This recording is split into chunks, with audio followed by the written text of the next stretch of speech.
Elvytystilanne tulee aina eteesi yllättäen. Se voi sattua kotona. Liisa! Tai työssä.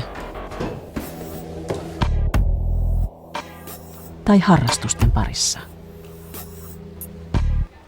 Toimimalla heti saatat pelastaa ihmisen hengen.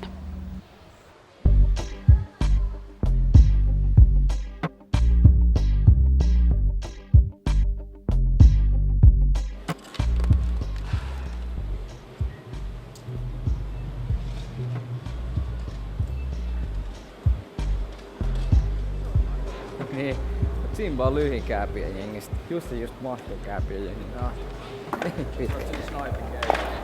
Kyllä mä varmaan joo. Kenkäkauppaa. Hei, pojat, täällä ei saa skeirata. Eihän mies skeirata. Ei skeirata.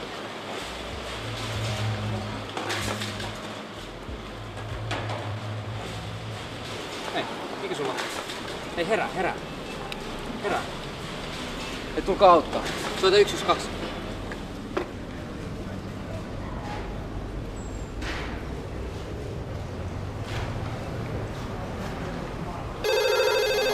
Hätäkeskus. Täällä on Heikki, moi. Täällä yhtäkkiä vaan joku mies tivahti lattialle.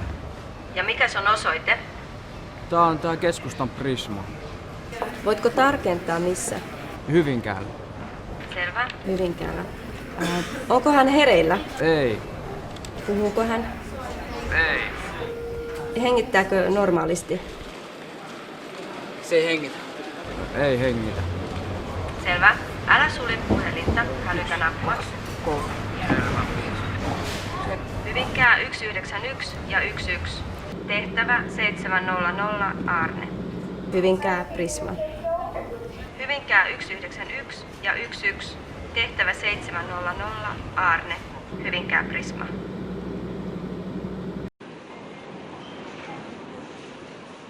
Sinne on lähetetty nyt apua. Osaatko elvyttää? Mun kaveri osaa elvyttää. Siinä tapauksessa hän voi jatkaa elvyttämistä. Voitko järjestää opastuksen pääovelle? Joo, me lähetetään jo. Hyvä. Älä sulje puhelinta. Selvä. Hyvinkää 191 ja 11. Kohteessa maallikkoelvytys menossa. Pääovella opastus. Onnistuuko elvytys siellä? Joo, mun kaveri on. Tarvitsetko apua? Mäkin osaan elvyttää. Mikäli hän reagoi tai herää tähän elvytykseen, ilmoita minulle. Selvä.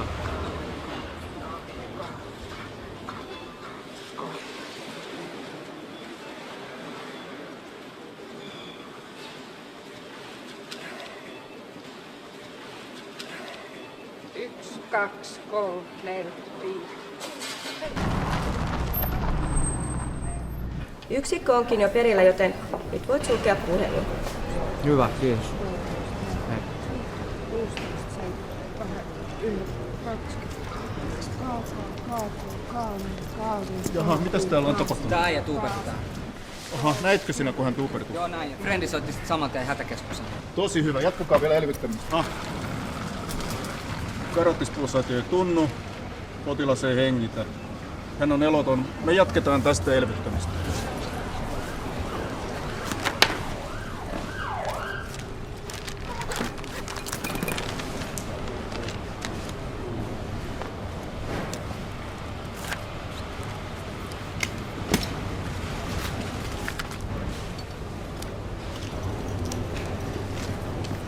Kammio värinä.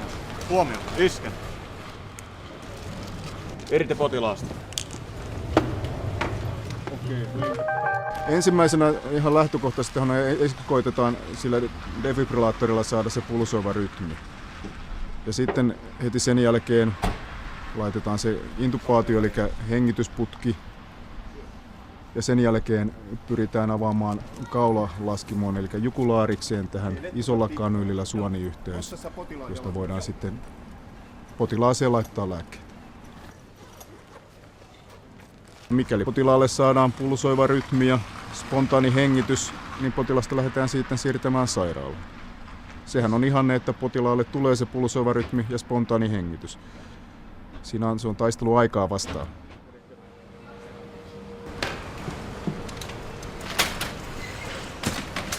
Tähän sidotaan aina vähintään 2 sairaankuljetusyksikköä. Aika useinhan tilanne on se, että sinne ei saada kuin 1 ambulanssi.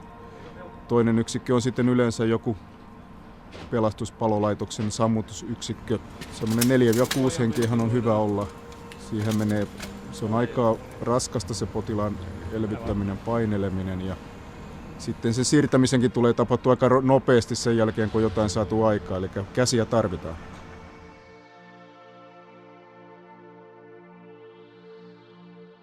Suomessa sattuu vuosittain tuhansia äkillisiä sydänpysähdyksiä. Valtaosa niistä johtuu sydäninfarktista, jossa sydänlihasta ravitseva verisuoni tukkeutuu äkillisesti. Harvinaisempia syitä ovat erilaiset onnettomuudet ja tapaturmat.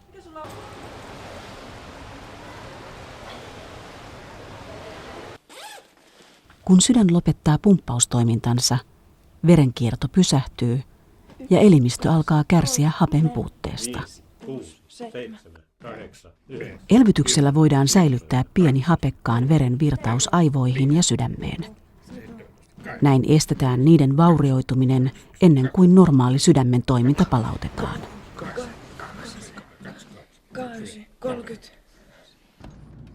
No, maallikkoelvytyksen sehän on tärkeää. Siis sillähän on ihan selkeä tarkoitus, minkä takia sitä tehdään. Eli sillä yritetään pitää mahdollisimman hyvin yllä sitä potilaan omaa verenkiertoa siihen asti, kunnes tulee tämmöinen defibrillaatiomahdollisuus. Hyvin tehty maallikkopainelu ja ventilointi niin vastaa noin 20-30% normaalia verenkiertoa. Sen aloittaminen on tärkeää ja ihan yhtä tärkeää on aina, mun mielestä niin kuin mä oon aina sanonut, että niin kuin maallikon tärkein ensiaputaito on tuo yleinen hätänumero, että se täytyy muistaa mahdollisimman nopeasti soittaa.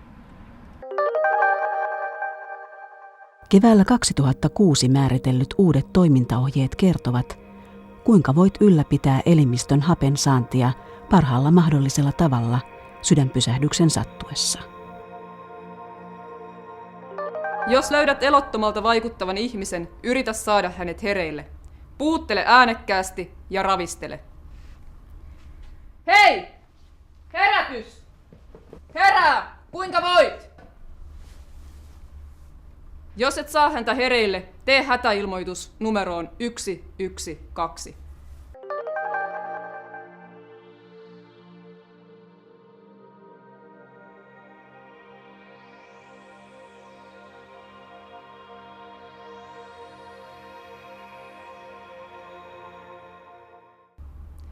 Tarkista seuraavaksi hengitys.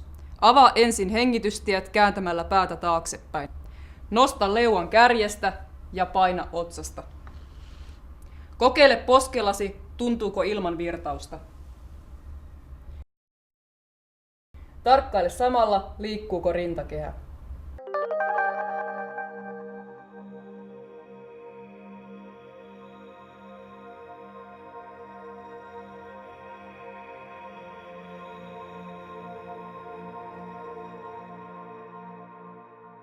Jos ihminen ei hengitä normaalisti tai olet siitä epävarma, aloita paineluelvytys. Ennen paineluelvytyksen aloittamista huolehdi siitä, että elvytettävä makaa kovalla alustalla. Jos mahdollista, paljasta rintakehä. Painelupaikka on luun päällä rintalastan keskellä. Aseta kämmenen tyvi painelupaikkaan ja laita toinen käsi tämän päälle, sormet lomittain.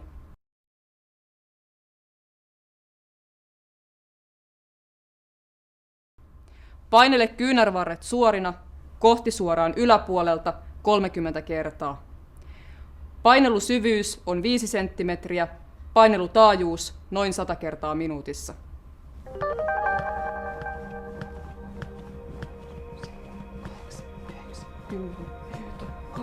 Kooto, mieto, viito, uuto, seeto, kaheto, yöto, kaksi, kaaka, kaakulu, kaane, kaavi, kaakulu, kaaset, K8, K9, 30.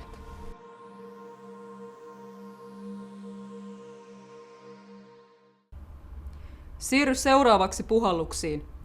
Avaa ensin hengitystiet ja sulje sieraimet. Puhalla kevyesti ja rauhallisesti 2 kertaa ilmaa autettavan keuhkoihin.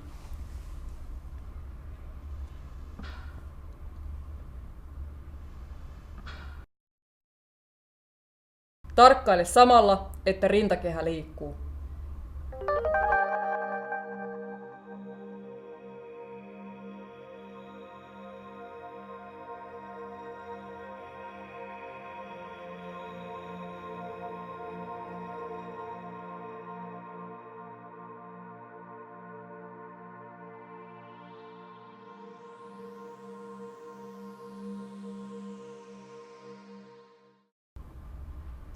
Jatka elvytystä rytmillä 30 painelua, 2 puhallusta.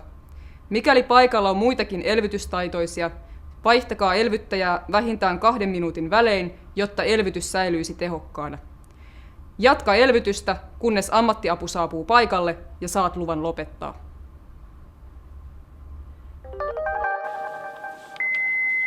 Kiinnitä elektrodit potilaan paljaalle rintakehälle. Kytke elektrodijohdon liitin vilkkuvan valon viereen. Analysoin rytmiä. Sydämen pysähtyessä sydänlihas joutuu useimmiten tilaan, jota kutsutaan kammiovärinäksi. Kammiovärinästä sydän voidaan osassa tapauksista palauttaa normaaliin lyöntirytmiin sähköiskun, niin sanotun defibrilloinnin avulla. Paina oranssia painiketta. Defibrilloitu. Analysoin rytmiä.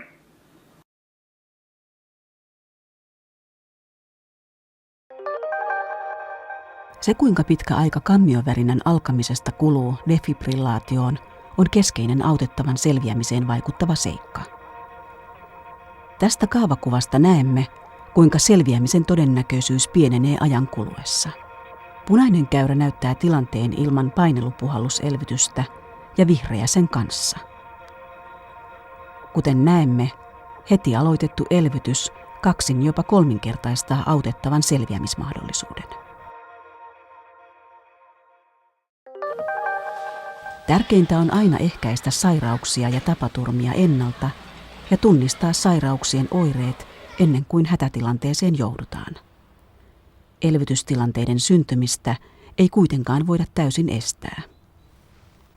Siksi on tärkeää osata toimia oikein silloin, kun elvytystilanne sattuu eteen. Elvytys on taitolaji, joka vaatii jatkuvaa harjoitusta ja taitojen päivitystä. Parhaiten elvytyksen oppii ensiapukurssilla.